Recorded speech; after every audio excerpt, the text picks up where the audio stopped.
İkinci Dünya Savaşı'nın olanca hızıyla devam ettiği günlerde, Avrupa'yı yangın yerine çeviren Adolf Hitler, gözünü doğuya, o zamanki adıyla Sovyet Sosyalist Cumhuriyetler Birliği'ne çevirmişti. 22 Haziran 1941'de 3 milyon Alman askeri taarruza geçti. Bu cephede hedef, zengin doğal kaynaklar, özellikle de petroldü. Barbarossa olarak adlandırılan bu harekatta Hitler, sadece kara birliklerinin hücumuyla Rusları dize getireceğine inandırılmıştı. Almanlar hızlı bir ilerleyişle Karadeniz kıyılarını işgal etmiş, Taupse'ye kadar ilerlemişti. Ama Karadeniz'de kıyıları kontrol altına alacak ve ikmal yollarını koruyabilecek Alman deniz kuvveti yoktu. Karadeniz'e giriş kapalıydı ve geçiş bileti 2. Dünya Savaşı'nda tarafsız olan Türkiye'nin elindeydi. Türkiye, Montreux Sözleşmesi gereğince Karadeniz'e tek ulaşım yolu olan Çanakkale ve İstanbul boğazlarını askeri gemilere kapatmıştı. Sessiz ve derinden ilerleyen denizaltıların gizli geçişlerini engellemek için de su altına manyetik hatlar döşemişti.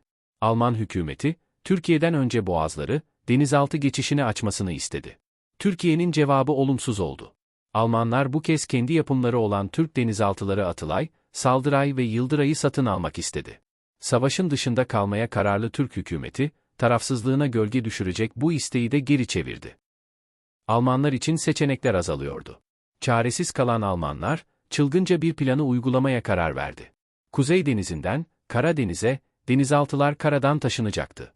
Donanma üssü Kiel'den müttefik Romanya'nın Köstence limanına kadar olan rota, Avrupa'daki nehirleri kullanılarak toplam 3500 kilometrelik bir mesafe demekti. Almanlar bu sıra dışı yolculuk için, donanmanın en küçük ve en hafif denizaltılarından olan Tip 2'leri seçti. Bu özel görev için önce Tip 2B sınıfı 6 denizaltı seçildi. 30. Flotilla olarak adlandırılan U-9, 18, 19, 20, 23 ve 24 denizaltıların taşınabilmesi için mühendislik bilgisi gerektiren karmaşık bir dizi işlem gerekiyordu. Gemilerin boyutları küçük olsa da tek parça taşınmaları mümkün değildi. Bu yüzden Almanlar ilk iş olarak denizaltıları parçalara ayırmaya karar verdi.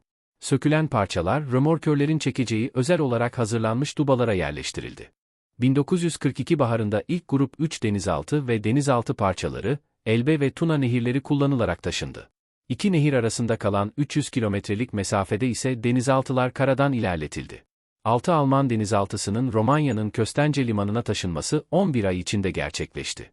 Tekrar monte edilen denizaltılar, Ekim 1942'den itibaren Karadeniz'in tehlikelerle dolu azgın sularına açıldı. Alman denizaltıları, 1,5 yıl boyunca 56 operasyon düzenledi ve toplam 45.426 tonluk 26 gemi batırdı. Denizaltıların başarıları, Rusların Karadeniz'deki üstünlüğünü bitirse de bu, geç kalmış bir başarı oldu. Alman kuvvetlerin karada yok oluşu başlamış, savaş çoktan kaybedilmişti. 1944 yazında Romanya savaşta saf değiştirdi. Sovyet ordusu, denizaltıların tek üssü olan Köstence'ye girdi ve 6 denizaltıdan 3'ünü, U-9, 18 ve 24'ü kullanılamaz hale getirdi. 3 denizaltı, U-19, 20 ve 23 ise limansız ve desteksiz kalmıştı. Karadeniz'de kapana sıkışan denizaltılardan U-23'ün komutanı Rudolf Arendt, bu durumlarını çuvala koyulmuş kedilere benzetiyordu. Almanlar, denizaltıların Sovyetlerin eline geçmemesi için tekrar Türk hükümetiyle temasa geçti. Bu kez denizaltılarını, personelin iadesi karşılığında Türkiye'ye vermek istiyorlardı. Tarafsızlık konusunda hassas olan Türkiye'nin cevabı yine olumsuz oldu. Donanma komutanlığına yükselen Büyük Amiral Karl Dönitz, başka çaresi kalmadığını anlamıştı. Denizaltı komutanlarına, denizaltılarını batırma ve Türkiye'de karaya çıkma emri gönderdi. Emre göre askerler Anadolu topraklarında güneye inecekler ve Ege'deki Alman gemileriyle iletişime geçeceklerdi. 3 denizaltı 9 Eylül 1944'te Türk kıyılarına yakın bir noktada buluştu. Komutanlar, denizaltılarını batıracakları noktaları tespit etti. U-19 Karadeniz Ereğli, U-20 Sakarya Karasu açıklarında batırıldı. Rudolf Arendt'in U-23 için seçtiği nokta ise Ava açıklarıydı. Alman denizciler için asıl zorluk bundan sonra başlayacaktı. Denizciler, hiç bilmedikleri bir ülkede karaya çıkmışlardı. Gruplara ayrılan sarışın, mavi gözlü ve kısa pantolonlu askerlerin fark edilmesi uzun sürmedi. Karaya çıktıklarının ertesi günü yakalandılar. Türkiye, 1. Dünya Savaşı'nda müttefiki olan Alman askerlerine ihtimam gösterdi. Almanlar, önce Beyşehir, ardından Isparta'daki özel kampta 2 yıl boyunca misafir edildiler. Beyşehir'de 8 ay kalan ve Kızılay'ın aylık maaş bağladığı askerler, günlük yaşamada katkıda bulunuyorlardı. Kimi hastanede doktorluk yapıyor, kimi ayakkabı üretiyor, kimi de fabrika ve atölyelerde bozulan makinaları tamir ediyordu. Dünyayı kan gölüne çeviren savaş, Eylül 1945'te bitti. Alman denizaltıcılar, Türkiye'de enterne edilen diğer askerlerle birlikte Temmuz 1946'da trenle İzmir'e, ardından gemiyle İtalya'ya gönderildi. Barış anlaşması gereği Amerikalılara teslim edilen askerler, Almanya'nın Münih kenti yakınlarındaki Dachau esir kampında sorgulandıktan sonra Eylül 1946'da evlerine döndü. Bu hikayenin sessiz tanıkları denizaltılar, Zonguldak Ereğli, Sakarya Karasu ve Kocaeli Bağırganlı açıklarında bilinmeyen noktalarda yatıyordu. Bu sessizliği ilk bozan U-20 denizaltısı olacaktı. U-20, Sakarya'nın Karasu ilçesinin 2 mil açığında Türk Deniz Kuvvetleri'nin arama kurtarma gemisi TCG Kurtaran tarafından 1994 yılında bulunmuştu.